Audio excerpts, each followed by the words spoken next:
Hello students. So in my last video, we were talking about the strategies that a speaker or receivers used when they are in an informal conversation.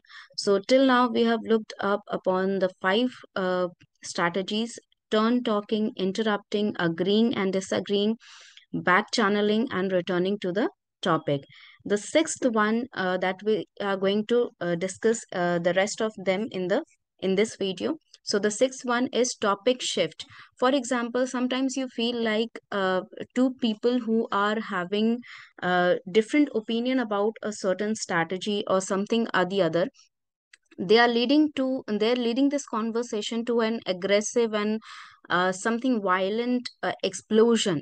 Like for example, दो लोग जो हैं वो आपस में जिस तरह का बात कर रहे हैं, एक दूसरे को डिसएग्री कर रहे हैं, और कॉन्वर्सेशन जो है वो दोनों के झगड़े से एंड होने वाला है, ऐसा आपको लग रहा है कि कोई ना कोई वायलेंटली विद वर्ड्स कुछ ना कुछ गलत कह सकता है। तो टॉपिक शिफ्ट करने के लिए, by the way, did you know that XYZ person was present in the meeting with the board of director? तो इस तरीके के जो टॉपिक शिफ्ट्स होते हैं, ये आपके कॉन्वर्सेशन को वायलेंट मोड में जाने से रोक सकते हैं। Plus, if you feel like something और the other is have like if you feel the conversation is getting in a bored turn off way, like जो भी टॉपिक कन्वर्स हो रहा है, सबने अपना ओपिनियन एक्सप्रेस कर दिया, अब उसके बाद कॉन्वर्सेशन जो है वो आगे नहीं बढ़ रहा है, everyone is just repeating this statements again and they are feeling uncomfortable. So topic shift करना भी एक बेहतर स्ट्रैटेजी हो सकता है जब आपको लगे कि कॉन्वर्सेशन जो है वो डाई होने वाला है। Next one is hesitation device और फिलर्स। समटाइम्स फॉर्मल कम्युनिकेशन में जब आपको कोई भी प्रॉब्लम होती है, आप कम्युनिकेट नहीं कर पाते हैं, जब नर्वस होते हैं, तो कुछ साउंड्स जो होते हैं वो आप फिल्टर करने की कोशिश करते हैं, जो आप बिल्कुल भी उसमें बीच में नहीं लाना चाहते, आप हेजिटेशन नहीं दिखाना चाहते हो, बिकॉज फॉर्मल कम्युनिकेशन में हेजिटेशन दिखाने का मतलब है that you are not confident enough. But hesitation device informal conversation में दिखा सकते हैं, ये बताने के लिए कि आप जो टॉपिक इंट्रोड्यूस करना चाह रहे हैं कॉन्वर्सेशन के लिए, हो सकता है कि वो कंट्रोवर्शियल टॉपिक हो, आपको पता है कि ये जो कॉन्वर्सेशन है इसमें कुछ लोग अग्री करेंगे, डिसअग्री करेंगे, और दोनों में आपस में मतभेद हो सकता है।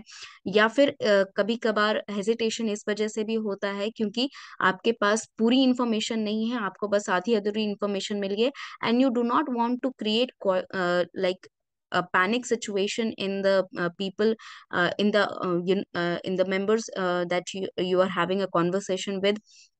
या फिर कई बार ऐसा होता है कि हेजिटेशन इस वजह से भी होता है because you are new to the group.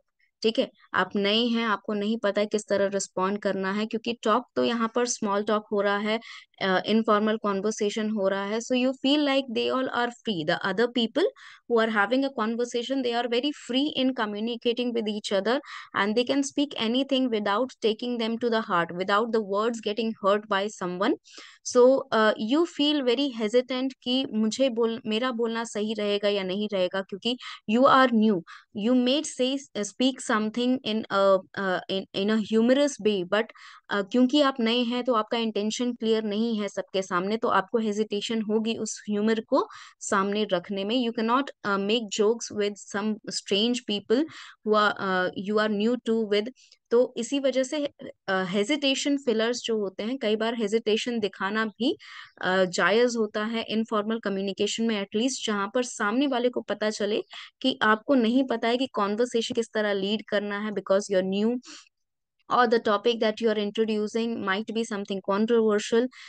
The things that you are talking might not be clear, or might be just a rumor, तो आप rumor spread नहीं करना चाहते हैं, इस वजह से आप hesitation दिखा रहे हैं। तो ये सारी चीजें इनफॉर्मल स्ट्रैटेजी, इनफॉर्मल कॉन्वर्सेशन की स्ट्रैटेजीज होती हैं। इससे कुछ ना कुछ कम्युनिकेशन जो है, सामने वाला समझ जाएगा कि आप किस तरह की बात करना चाह रहे हैं और क्यों हेजिटेशन दिखा रहे हैं। If they know you, or if you are new, then they know that because you are new, you are having feelings that you might not be welcomed in that friendly group. So the next one is repair. Sometimes क्या होता है कि even if अगर आपकी बहुत सालों की friendship है, you still work with someone, तो ये फॉर्मल एनवायरनमेंट ही है कहीं ना कहीं, एक एनवायरनमेंट जिसमें आप बात कर रहे हैं, भले आप इनफॉर्मल कॉन्वर्सेशन कर रहे हैं लेकिन इसमें भी फॉर्मेलिटी रखना बहुत जरूरी होता है। आप अपनी बात से किसी को हर्ट नहीं कर सकते हैं। तो कई बार ऐसा होता है कि आप जिस पॉइंट को बोलने जा रहे हैं उससे कुछ किसी को बुरा लग सकता है, तो रिपेयर वाले कुछ फ्रेजेस आप यूज कर सकते हैं। For example, I mean, that is not to say that you are not a good person. I just meant that there are people who are taking advantage of the company new strategies. तो इस तरह का repair statement जो होता है वो आपको help करता है ये क्लेरिफाई करने में कि आप यहाँ बैठे किसी पर्सन ने जो आपके साथ कॉन्वर्सेशन में है, आप यहाँ बैठे किसी पर्सन के साथ को ताना नहीं दे रहे हैं इनडायरेक्टली, या उनके बारे में कुछ बुरा भला नहीं बोल रहे हैं। You are talking about someone else, maybe you are from a different department and those people may think that आपने जो स्टेटमेंट बोला वो अपने ऊपर ले लेंगे। तो इस तरह का जो प्रॉब्लम होता है ये कई बार रिलेशनशिप खराब कर सकता है आपकी, चाहे वो आपके साथ काम कर रहे हैं, आपके प्रॉक्सिमिटी में काम कर रहे हैं, आपके सेम डिपार्टमेंट में काम कर रहे हैं या नहीं। It is important that you maintain at least a friendly relation, at least in a acquaintance kind of relation with each and every person that you are working with. Otherwise कहीं भी नोक-झोंक होती है तो आपके वर्किंग एनवायरनमेंट में वो चीज़ बिल्कुल भी अच्छी नहीं है। तो आप रिपेयर स्टेटमेंट्स या रिपेयर फ्रेजेस यूज कर सकते हैं अगर आपको लग रहा है कि आपके स्टेटमेंट से आपने जो बात कही है उससे किसी को हर्ट हो सकता है। Last one is upshot. Upshot is basically to summarize the statement. Basically, what I was saying is that whatever things we have learned till now are the strategies that you can utilize to have a very efficient informal conversation with your colleagues, with your superior or anybody else.